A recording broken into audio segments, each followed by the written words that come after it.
Bismillahirrahmanirrahim. Assalamualaikum warahmatullahi wabarakatuh. Bertemu lagi dengan saya Risma Drapsari di mata kuliah Hukum Pajak. Baik teman-teman, kita sudah memasuki pertemuan kelima ya pada hari ini. Mohon maaf, pertemuan keempat ya pada hari ini. Sebentar. Oke,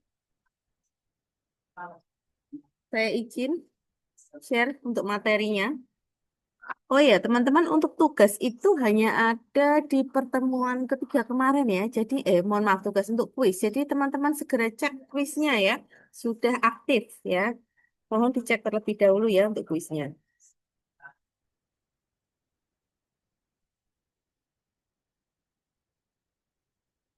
Oke. Baik, Bismillahirrahmanirrahim. Pada hari ini pertemuan keempat, materi yang kita akan bahas adalah mekanisme pemungutan pajak ya. Tujuannya apa? Tujuan dari pertemuan pada hari ini adalah teman-teman mahasiswa diharapkan nanti mampu memahami tata cara mekanisme dalam pemungutan pajak serta teman-teman mahasiswa diharapkan mampu memahami hambatan-hambatan dalam pemungutan pajak. Dan untuk materinya saya akan bagi dua, yakni mengenai tata cara mekanisme pemungutan pajak serta hambatan pemungutan pajak. Nah, kemarin kan kita sudah belajar ya mengenai asas pemungutan pajak. Ini akan saya review sedikit mengenai asas pemungutan pajak ya.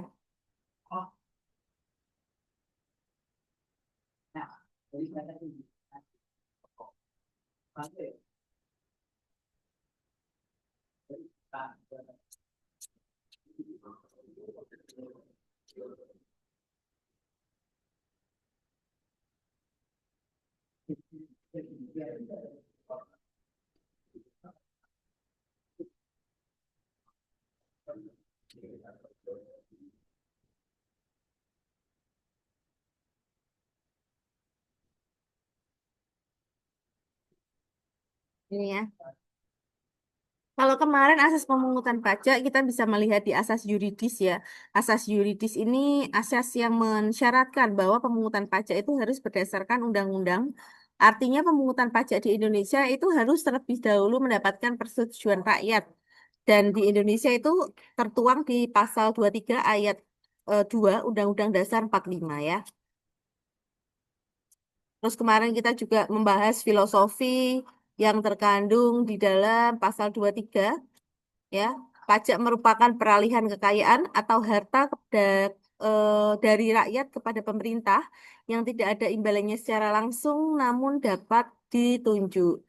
Nah, ini berarti artinya apa? Artinya peralihan kekayaan ini tidak ada yang tidak ada imbalannya ini dalam kejadian sehari-hari. Misalnya tadi perampasan, penggarongan, pemberian hadiah itu secara sukarela.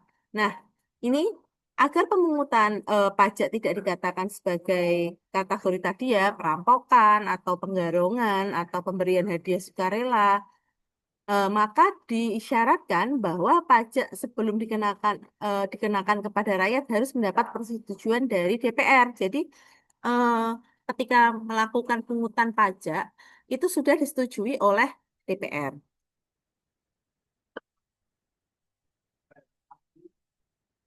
Dasar hukumnya dalam pemungutan pajak di Indonesia itu sama ya, diatur di Undang-Undang Nomor 10 Tahun 94 yang membahas dan mengatur segala sesuatu yang ada kaitannya dengan subjek dan objek pajak. Nah, inti dari undang-undang ini adalah Indonesia dalam sistem pemungutan pajak itu menerapkan asas domisili dan asas sumber sekaligus atas dalam satu waktu. Jadi asas domisili itu letaknya di mana, lalu asas sumber itu penghasilannya itu berapa per individu itu kan berbeda-beda dalam satu waktu, berarti dalam satu tahun pungutan pajak. Nah, di Indonesia ini memberlakukan kedua asas ini sebagai aset penting bagi negara yang memungkinkan untuk digunakan untuk melakukan penambahan devisa negara. Ya, nih ya teman-teman bisa dicek.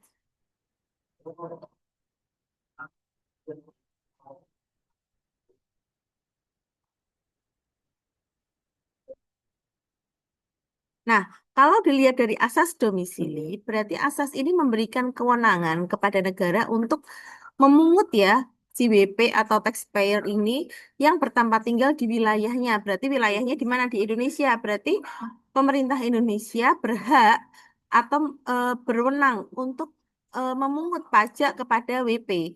Nah, dengan kata lain, pemungutan pajak ini didasarkan pada asas tempat tinggal atau domisili si wajib pajak itu sendiri.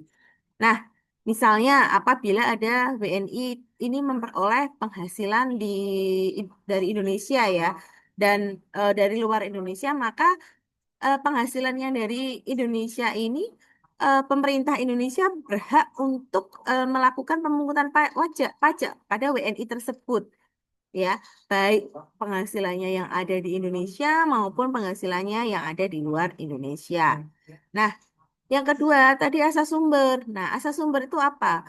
Asas sumber tadi adalah asas yang memberikan kewenangan kepada negara asal ya, sumber pendapatannya tersebut. Berarti, misal di Indonesia berarti mengikuti asas sumbernya yang ada di Indonesia, yang diperoleh si wajib pajak tadi. Dengan kata lain, apa kita bisa artikan bahwa pemungutan pajak yang didasarkan pada asas sumber ini didasarkan atas letak sumber pendapatan yang diperoleh tanpa memperhatikan tempat tinggal si WP-nya ya. Kita lihat di asas sumber. Misal ya WNA warga negara asing ya memperoleh penghasilan dari Indonesia. Maka berdasarkan atas asas ini, atas sumber ini ya, pemerintah Indonesia ini berhak atau berwenang memungut pajak kepada warga negara asing tersebut ya. Oke, selanjutnya. Sistem pemungutan pajak yang ada di Indonesia. Nah, sistem pemungutan pajak yang ada di Indonesia itu adalah dengan metode pengolahan utang pajak yang dibayarkan oleh yang bersangkutan sehingga dapat menambah kas negara. Nah, di Indonesia itu menganut tiga sistem ya, di mana yang pertama adalah self-assessment, lalu official assessment system, lalu setelah official statement system itu withholding system. Nah, kita bahas nih apa sih satu-satu dari self assessment system terlebih dahulu ya. Nah, yang pertama adalah self assessment system. Nah, pada sistem ini akan membebankan penentuan pajak yang perlu dibayarkan oleh si WP yang bersangkutan ini secara mandiri ya. Jadi pembayarannya, pelaporannya itu dilakukan oleh WP tersebut secara mandiri. Nah, wajib pajak yang bertugas sebagai subjek pajak aktif dalam menghitung, membayar, melaporkan ke KPP atau bisa melalui sistem administrasi online ya yang saat ini sudah dirancang oleh pemerintah yakni sistem Kortek. Jadi mulai dari menghitung, membayar, melaporkan besarnya pajaknya itu dilakukan secara mandiri atau self-assessment system. Nah, peran pemerintah dalam pemungutan pajak ini adalah sebagai pengawas. Jadi kita disuruh ngitung sendiri penghasilannya kita bayar sendiri, kita lapor sendiri. Nah, sistem dari peran dari pemerintah di sini adalah sebagai pengawas. Tentunya nanti apabila tidak sama dengan bukti potong yang diberikan oleh pemberi kerja, kita melaporkannya, nah kita pasti akan dapat surat teguran karena pembayarannya tidak sesuai. Nah, penerapan dari self assessment system ini berlaku untuk jenis pajak PPN dan PPH. Jadi untuk pajak PPN dan PPH itu diberlakukan untuk pembayaran melalui penerapan self assessment system.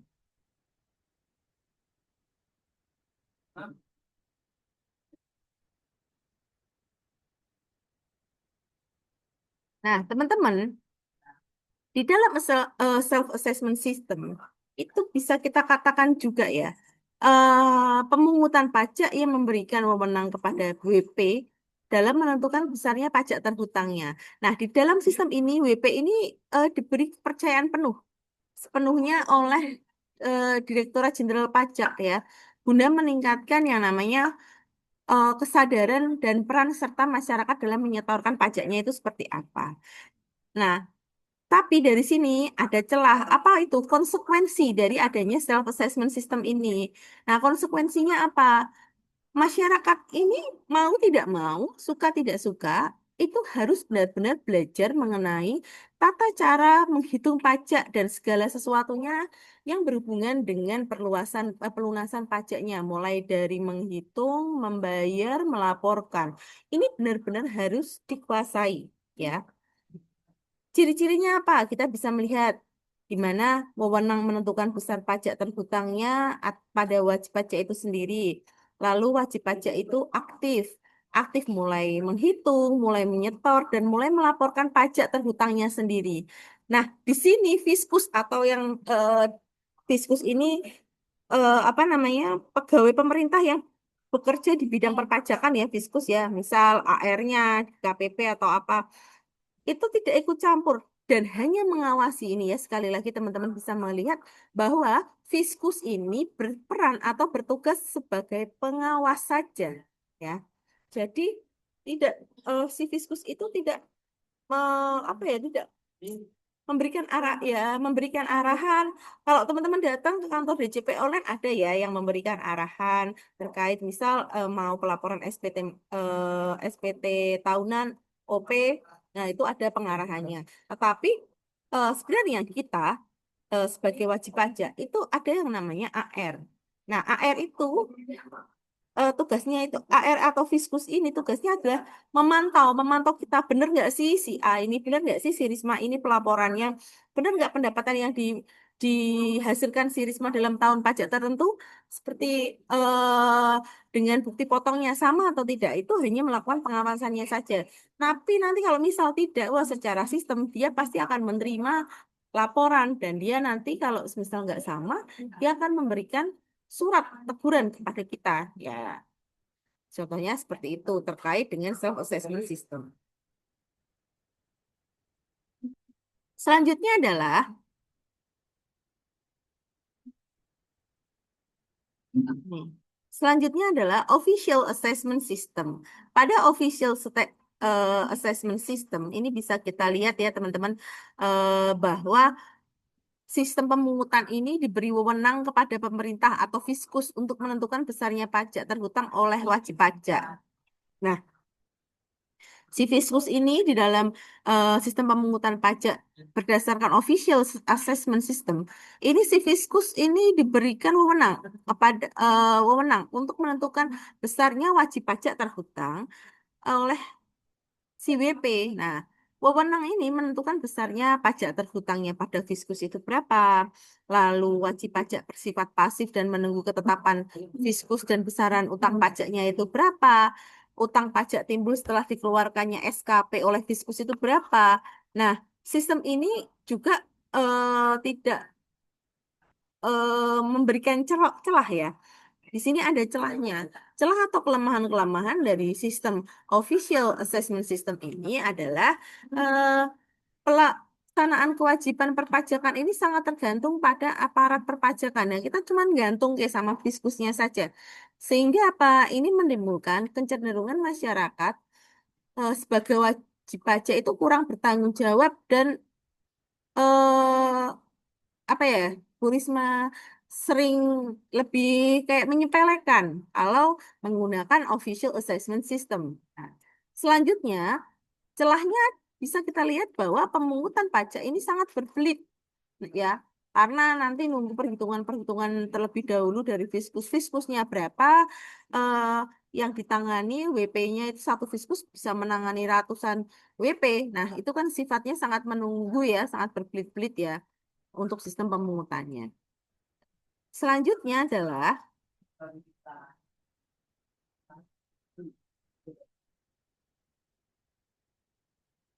withholding system. Sistem perpajakan ini merupakan pihak ketiga yang mempunyai wewenang dan menentukan berapa sih besarannya pajak yang harus dibayar ya. Kita menggunakan sistem withholding system. Nah, besarnya pajak pada withholding system ini dihitung oleh wajib pajak ketiga, melainkan bukan wajib pajak aparat pajak pemerintah ya. Contohnya gini, penerapan sistem pajak adalah pemotongan hasil karyawan yang dilaksanakan melalui bendahara untuk memenuhi tagihan pajak. Oleh sebab itu, karyawan tidak perlu lagi mendatangi KPP untuk membayarkan pajak tentang tersebut. Biasanya, kalau di pemerintahan itu ada bendaharawan yang menangani terkait dengan pemungutan atau pemungutan pajak. Atau kalau di swasta berarti ada bagian tersendiri yang mengakomodir sistem pemungutan pajak penghasilan oleh masing-masing pegawai. Nah, sistem ini menggunakan sistem yang namanya withholding system. Ini ya, terkait dengan withholding system ya.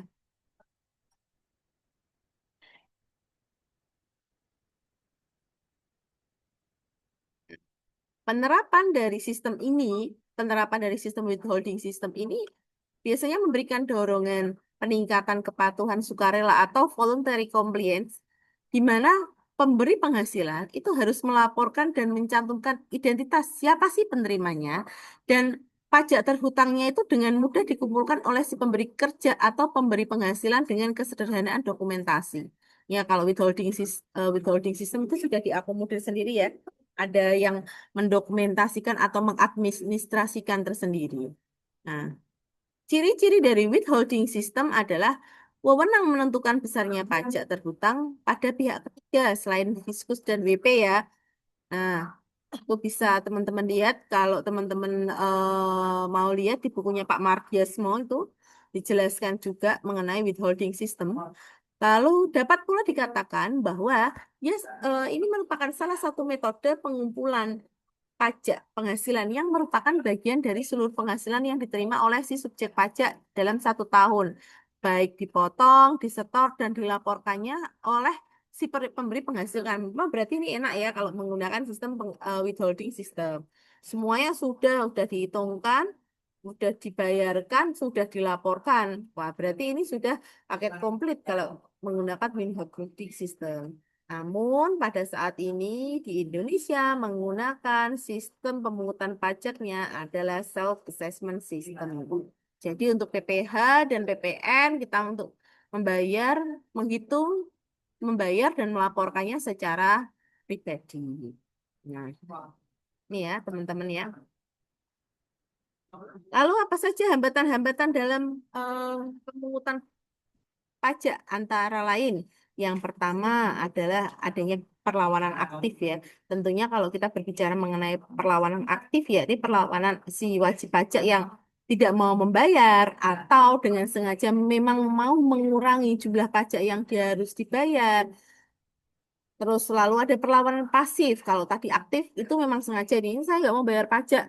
Lalu kalau perlawanan pasif itu dilakukan secara sengaja atau sistematis. Ini dilakukan pada pajak langsung ya, pajak langsung. Misal ada pembayaran PBB untuk pajak bumi, tanah dan bangunan ada periode tertentu, maksimalnya di bulan Agustus. Terus ternyata sudahlah saya nggak mau melakukan pembayarannya nanti-nanti aja. Nah, ini perlawanannya ini dilakukan secara sengaja dan sistematis. Sudah tahu batas akhirnya kapan, tapi tidak dibayarkan. Nah, hambatan dari pemungutan pajak sampai dengan saat ini masih banyak terjadi di kalangan aktif maupun pasif ya. Kita tidak memungkiri ya. Nah, kedua ini sangat merugikan dalam pemungutan pajak dan mengakibatkan suatu negara mengalami defisit. Nah, kalau secara teori seperti ini ya, adanya perlawanan aktif dan perlawanan pasif ini membuat negara ini eh, defisit ya, karena sumber pendapatan dari perpajakannya itu eh, menurun ya.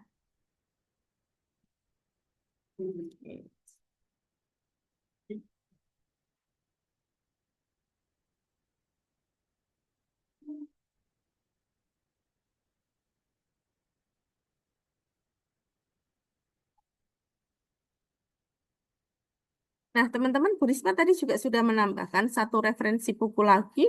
Bisa teman-teman cek di link drive ya. Itu sudah saya cantumkan juga di link drive. Nanti terkait dengan hukum pajak. Kurang lebih isinya sama. Nanti bisa menjadi bahan acuan teman-teman dalam mempelajari hukum pajak khususnya yang ada di Indonesia.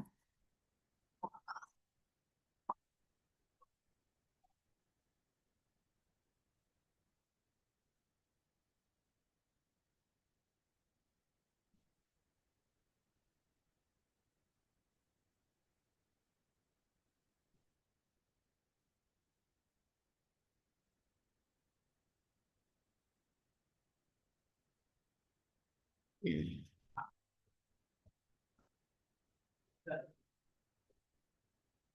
Iya, teman-teman bisa cek mengenai mekanisme pemungutan pajak. Ini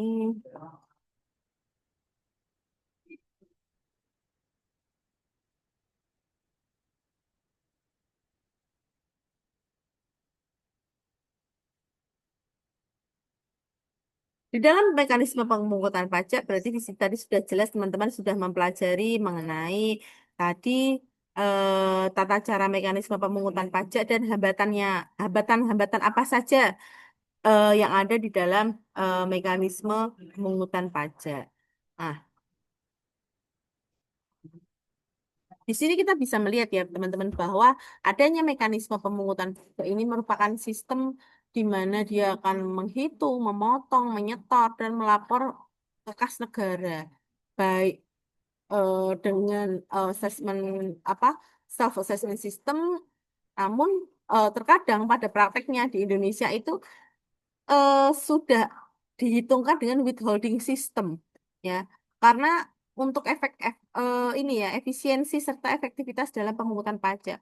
Biasanya teman-teman kalau yang bekerja di suatu perusahaan dengan perusahaan yang eh, pemberi kerjanya itu benar-benar memotongkan pajak PPh 21-nya, perhitungannya jelas, perhitungannya rinci, itu pasti teman-teman akan mendapatkan namanya BP 21.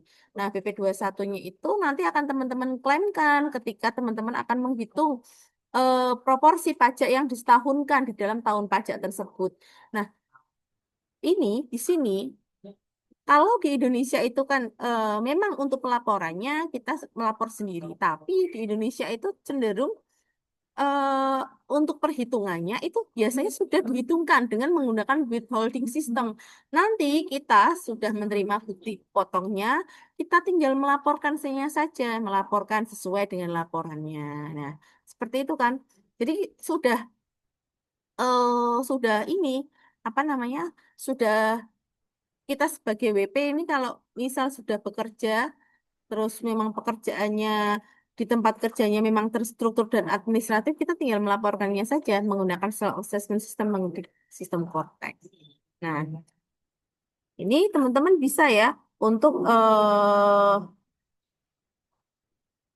salah satunya, nih coba saya cekkan dulu salah satu cara untuk contoh mekanisme pemungutan pajaknya.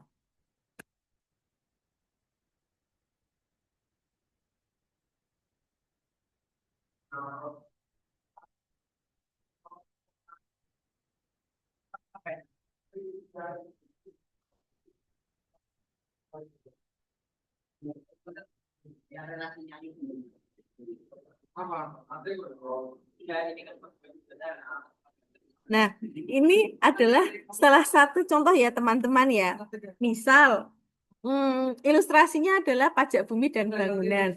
Nah, misal official assessment system ya dengan ilustrasinya PBB. Kita bisa lihat PBB itu kan sudah dihitungkan ya. PBB itu kan pajak terkait dengan bumi dan bangunannya. Pemerintah melalui kantor pajak Bapeda ya, itu sudah melakukan penilaian terhadap kepemilikan suatu tanah dan bangunan misal. Nah, berdasarkan nilai NJOP TKP-nya, itu pemerintah itu ngitung besarnya pajak yang harus dibayarkan itu berapa. Pemerintah itu mengirimkan yang namanya SPPT atau Surat Pemberitahuan Pajak Terhutang, yang warnanya biasanya warnanya pink-pink kotak gitu kan.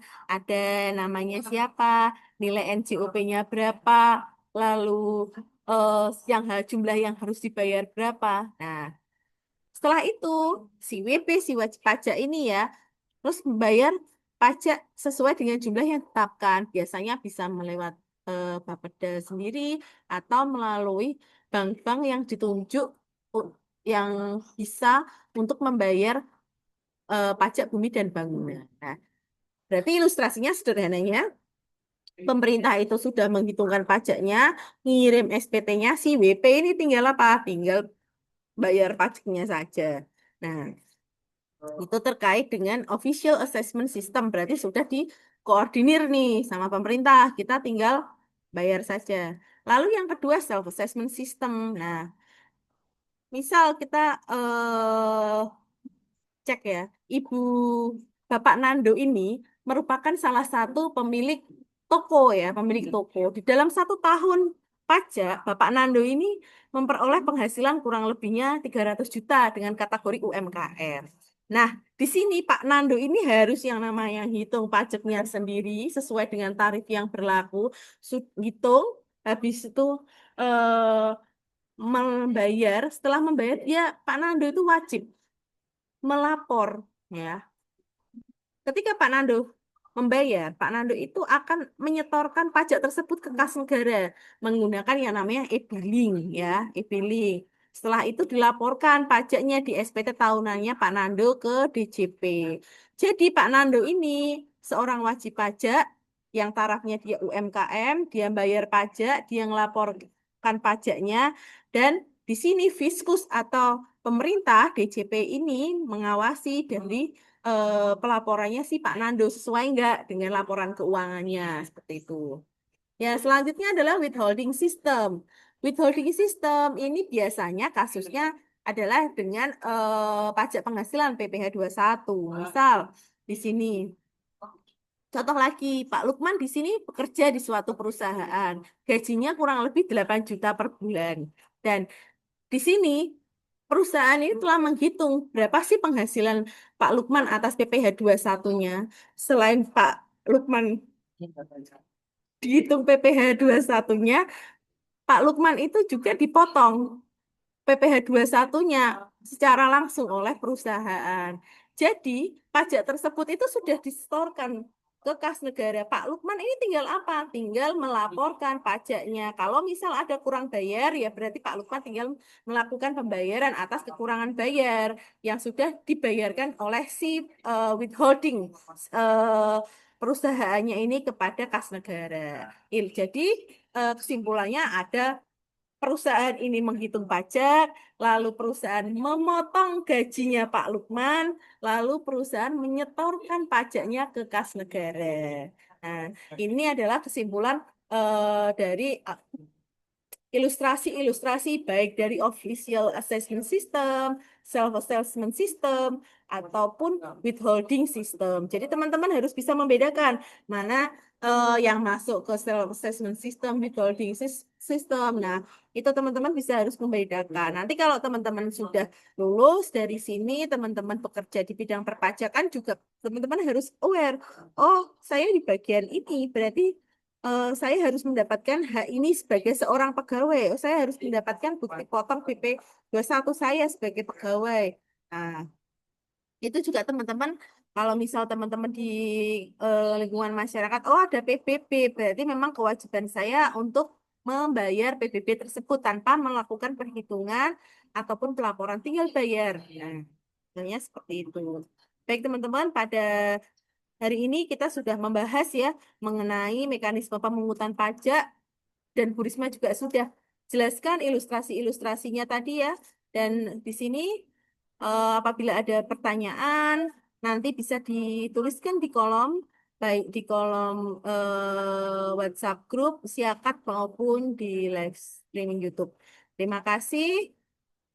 Saya mohon maaf apabila ada salah kata dan perbuatan. Saya akhiri. Wassalamualaikum warahmatullahi wabarakatuh. Selamat bertemu di pertemuan selanjutnya. Terima kasih.